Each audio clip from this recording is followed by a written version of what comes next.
আমরা যখন মাউন্ট এভারেস্টে চূড়ায় তখন সকাল 11:30 বাজে, সূর্যের আলোতে সম্পূর্ণভাবে যত মেঘগুলো আছে সব নিচে নেমে গেছে, ভূমির কোনো কিছু দেখা যাচ্ছে না, শুধু মেঘ ছাড়া, আর উপরে নীল আকাশ।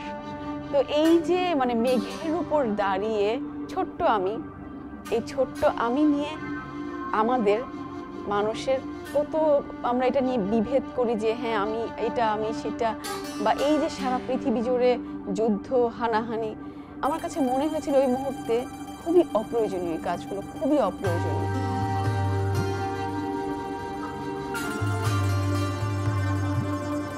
মানে প্রকৃতির যে শান্তিপূর্ণ ভাব, এটা আমার ভেতরে যদি আমি গ্রহণ করতে পারি, তাহলে আসলে ওই যে পৃথিবীর এই হানাহানি, এটা বন্ধ করা উচিত, এক্ষুনি এই মুহূর্তেই বন্ধ করা উচিত।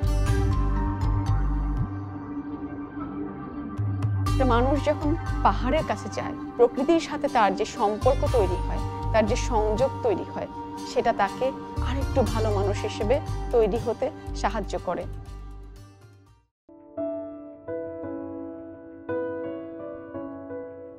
2012 সালে আমাদের অভিযানটা ছিল এভারেস্ট অভিযান। তারপর 2013 সালেও কিন্তু বাংলাদেশের এভারেস্ট অভিযান হয়েছে, যেটা সজল খালেদ ভাইয়া গিয়েছিলেন এবং তিনি ফিরে আসার পথে ফেরার দেশে চলে যান। তো সজল খালেদ ভাইয়ার পরে কিছু অভিযান হয়েছে, কিন্তু সেটা সফল হয়নি। এই যে এভারেস্ট অভিযান পাইনি, তার আসলে কারণটা খুঁজতে গেলে এটা কিন্তু অনেক গভীরে যাওয়া প্রয়োজন হবে। তো কেন পাওয়া যায়নি? তার মানে কি ছেলেমেয়েরা তৈরি হয়নি, বা তৈরি না হলে কেন তৈরি হচ্ছে না? যে কোনো জিনিস, এই যে তরুণদেরকে তৈরি করার জন্য তো আসলে একটা প্রাতিষ্ঠানিক পৃষ্ঠপোষকতা প্রয়োজন। এই প্রাতিষ্ঠানিক পৃষ্ঠপোষকতা থেকে আমরা কিছুটা দূরে আছি। ক্রিকেট আজকে যেখানে পৌঁছেছে, এটা কিন্তু ক্রিকেটের পেছনে একটা শক্ত একটা প্রতিষ্ঠান কিন্তু যুক্ত আছে, তাদের পেছনে আছে, যার জন্য তারা কিন্তু সামনে এগোতে পারছে। কিন্তু আমাদের এই যে পর্বতারোহণ, আমাদের পেছনে, আমাদের ছেলে মেয়েদের পেছনে কিন্তু কোনো প্রতিষ্ঠান নেই। যতটুকু অর্জন বাংলাদেশের ছেলেমেয়েরা আজকে করেছে, পুরোটাই ব্যক্তিগত উদ্যোগে করেছে, কোনো রাষ্ট্রীয় বা প্রাতিষ্ঠানিক পৃষ্ঠপোষকতা তারা পাচ্ছে না। ঠিক এই মুহূর্তে আমরা যখন এই স্টুডিওতে বসে আছি, তখন বাংলাদেশের একজন তরুণ বাংলাদেশের পতাকা নিয়ে যাচ্ছে মাউন্ট এভারেস্টের পথে, এবং সে একটা 8000 মিটার না, সে 2টা 8000 মিটারের পথে যাত্রা করেছে। কিন্তু তার পেছনে কে আছে? সে কিন্তু এটা একটা ক্রাউড ফান্ডিং করে এই তার বন্ধু বান্ধবদের কাছ থেকে টাকা সংগ্রহ করে গিয়েছে। আমরা সেই টাকা কিন্তু তাকে দিতে পারি নাই। এই যে আরো কয়েকটা ছেলে মেয়ে আছে যারা যেতে চাচ্ছে, কিন্তু আমরা তাকে পাঠাতে পারিনি, কারণ আর্থিক পৃষ্ঠপোষকতার কারণে।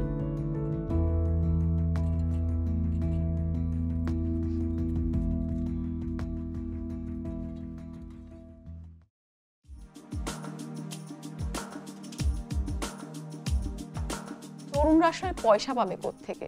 তরুণদেরকে তো পয়সাটা দিবে সমাজ থেকে, রাষ্ট্র থেকে।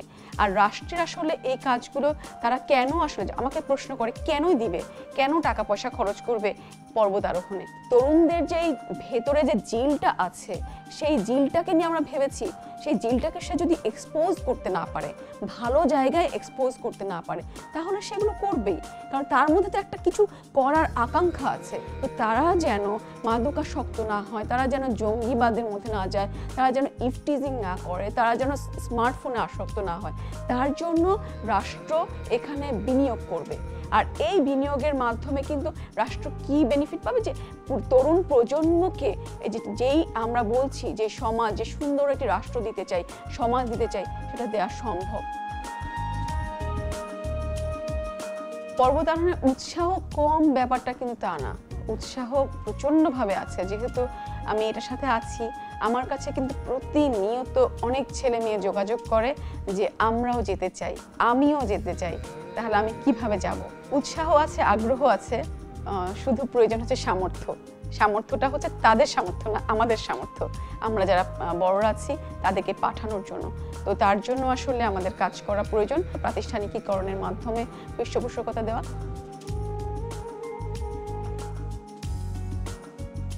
পর্বতারোহণ যারা করতে চাইবে, নারী পুরুষ উভয়ের কথাই আমি বলবো তাদেরকে। আর মেয়েদের ক্ষেত্রে বিশেষভাবে যখন প্রতিষ্ঠান হবে, তারা কিন্তু তখন তাদের দায়িত্বই হয়ে দাঁড়াবে যে হ্যাঁ, পিছিয়ে পড়া যেসব মেয়েরা আছে তাদেরকে কিভাবে নিয়ে আসা যায়। অনেক কিছু ম্যানেজ, যেটা বলি আমরা, ম্যানেজ করে যেতে হয়।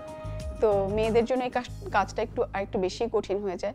ওই ম্যানেজটা সবসময় যেন আমরা করতে পারি।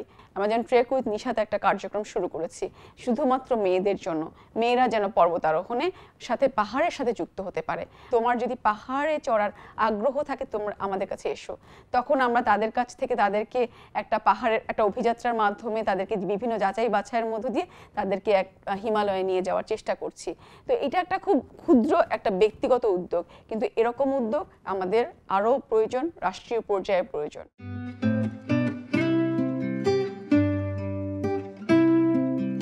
আমার স্বপ্ন আসলে কয়েকটা ভাগে ভাগ করা। যেমন ধরো আমার একটু খুব ব্যক্তিগত কথা যদি বলি, আমার নিজের জন্য হয়তো আমি চাইবো যে যতদিন আমার শরীরে শক্তি সামর্থ্য আছে যেন পাহাড়ের সাথে আমি সংযোগটা রাখতে পারি, সেইটা আমার জন্য আমার একটা প্রত্যাশা থাকবে, কামনা থাকবে এবং চেষ্টা থাকবে। কিন্তু মূলত আমি যেটা আমার চাওয়া বা আমি যেটা চেষ্টা করব বা আমার যেটা স্বপ্ন, যে হয়তো বাংলাদেশের ছেলেমেয়েরা, বাংলাদেশের তরুণ তরুণীরা একসময় পর্বতারোহণের যে বড় বড় গ্র্যান্ড স্লামগুলো আছে সেগুলো জয় করবে। যেমন হয়তো বা সমস্ত 8000 মিটারগুলো জয় করছে বা আরোহণ করছে। এই সমস্ত 8000 মিটারগুলো তারা বোতল অক্সিজেন ছাড়া যাচ্ছে, আলপাইনিজমের চর্চা করছে। তো এই যে কাজগুলো করছে তারা কিন্তু এই যে ব্যক্তিগতভাবে করছে বা হচ্ছে বা হবে, এর পেছনে যে পৃষ্ঠপোষকতা প্রয়োজন সেটার পেছনে আসলে থাকতে চাই পুরোপুরিভাবে। আরেকটা হচ্ছে যে স্পোর্টস ক্লাইম্বিং নিয়ে খুব ছোট ছোট করে কাজ হচ্ছে। স্পোর্টস ক্লাইম্বিং কিন্তু অলিম্পিকের একটা খেলা, অলিম্পিকের সাথে মানে অলিম্পিক কিন্তু এটাকে গ্রহণ করেছে। তো আমার স্বপ্ন যে একদিন বাংলাদেশ অলিম্পিকেও যাবে স্পোর্টস ক্লাইম্বিং নিয়ে।